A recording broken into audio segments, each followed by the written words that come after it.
Today, we're going to make carrot cake. Did you know that this dessert has a unique story? It was actually born out of necessity during World War II. With the rationing of sugar, butter, and other ingredients, home cooks had to get creative. Come join me as we learn about U-boats, victory gardens, and the wartime campaign of Dr. Carrot. If you like my content, please like and subscribe. I would really appreciate the support.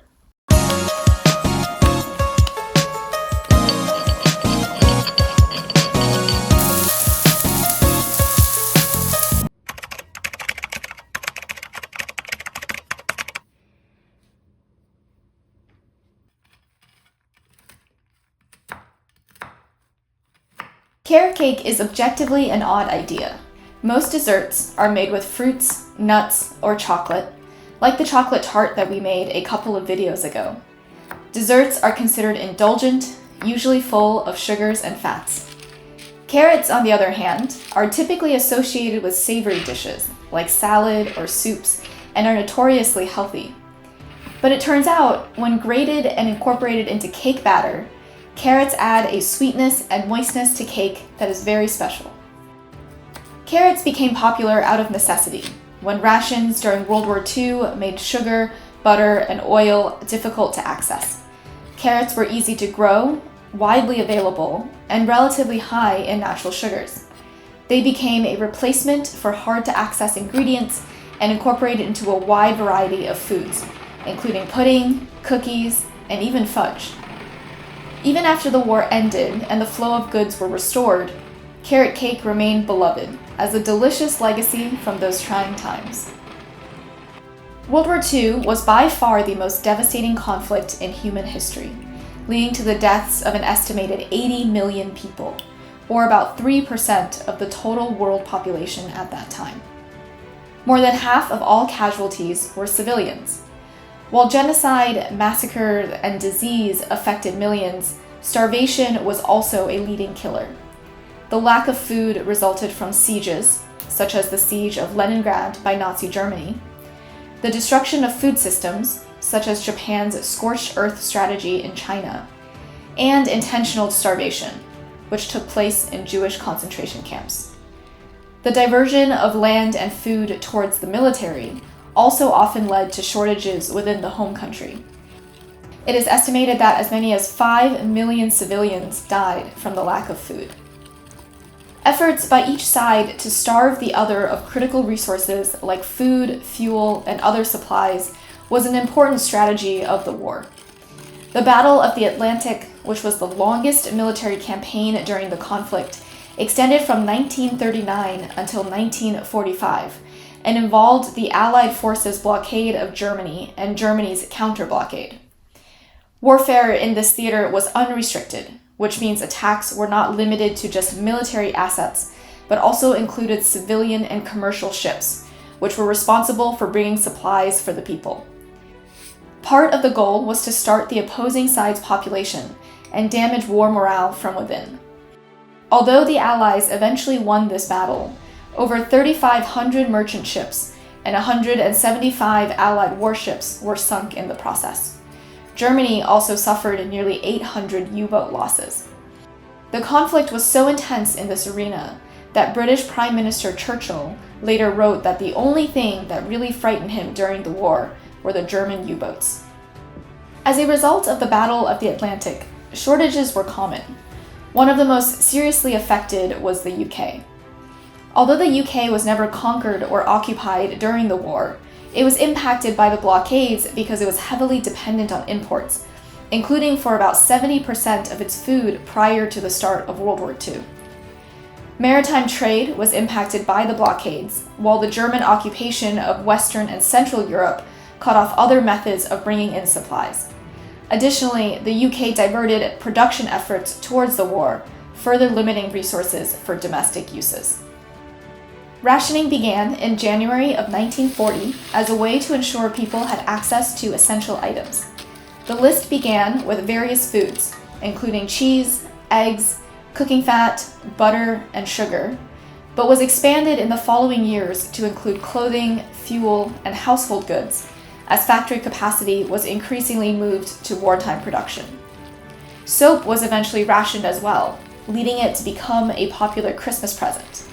Even though the war ended in 1945, food rationing continued for years afterwards, as production needed time to ramp back up to demand.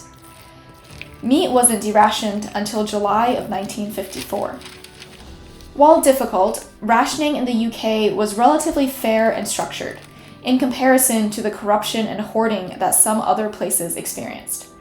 To organize the rations, people were regularly issued a ration book with coupons that they could spend at designated shops. Once a coupon had been used, they would not be able to purchase more of that item until they received a new book. For example, the weekly limit per person in 1942 was 1 pound of meat, 8 ounces of sugar, and 8 ounces of cheese. There was also a point system where people could save points from their ration book to spend on luxury items, including syrup, dried peas, and canned peaches. As the war dragged on, more and more foods became practically impossible to find, including lemons, Brussels sprouts, and oranges. The British government also pushed its people to find alternative food sources. A widely spread campaign at the time was called Dig for Victory, which encouraged people to grow their own vegetables. Communication emphasized the need for self-sustainability as a way to support the war effort.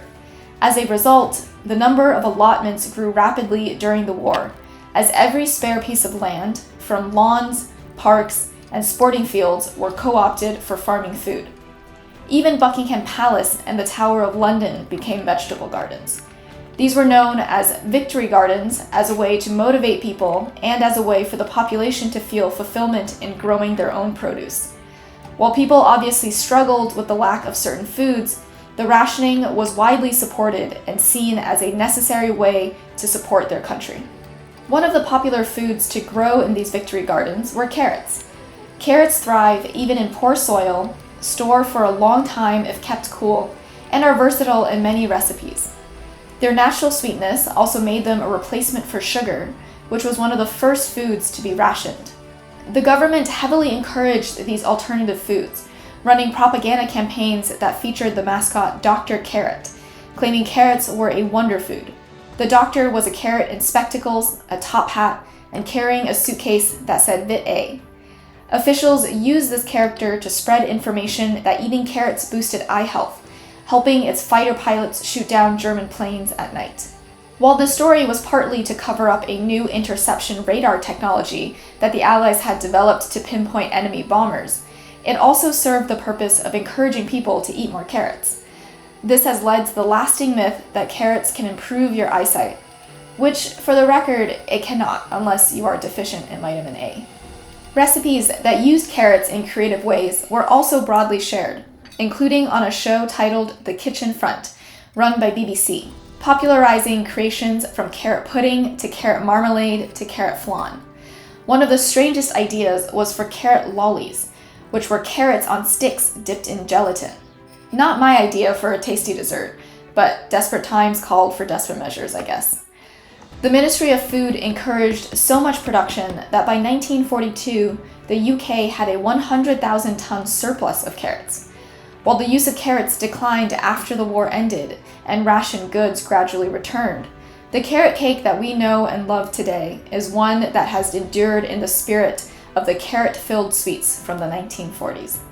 Although the popularity of carrots during World War II and the creative recipes that were born from that period make for funny and novel stories today, it is important to remember that these were not situations by choice, but due to necessity. The UK was lucky in that there were replacement foods to make up for the ones that were in short supply. For most Brits, calorie needs were largely fulfilled, just with less diversity than many were used to. For many others, however, rations weren't enough to meet basic caloric and nutritional needs. Food for thought. There is no doubt that World War II was horrific and traumatic for those who survived to remember it. However, the war also showed the ability of people to rally together during times of need.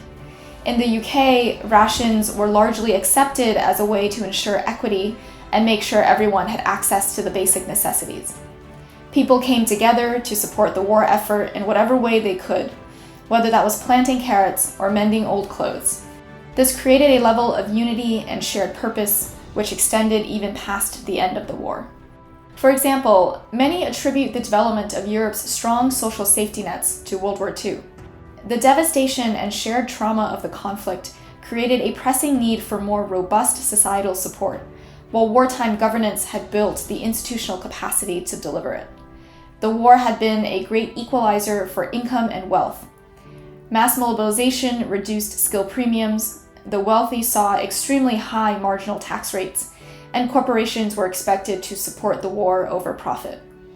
With societies emerging from a relatively equal starting point and social cohesion at its peak, the post-World War II era was a rare moment where the idea of helping every citizen was broadly supported. Yet over time, these policies have become increasingly contested, as we discussed in the globalization episode. There's an irony here. Hardship and crisis often unite people, while prolonged peace can pull them apart. It's a reminder that the very stability that we have created may also weaken the consensus that made them possible in the first place. What forces do you see bringing people together or pushing them farther apart where you live? I'd love to hear your thoughts in the comments. As usual, my recipe for carrot cake is in the description if you would like to try and make it for yourself. If you like your history with a side of cream cheese frosting, please hit like and subscribe. Thanks for nomming with me. I'll see you next time.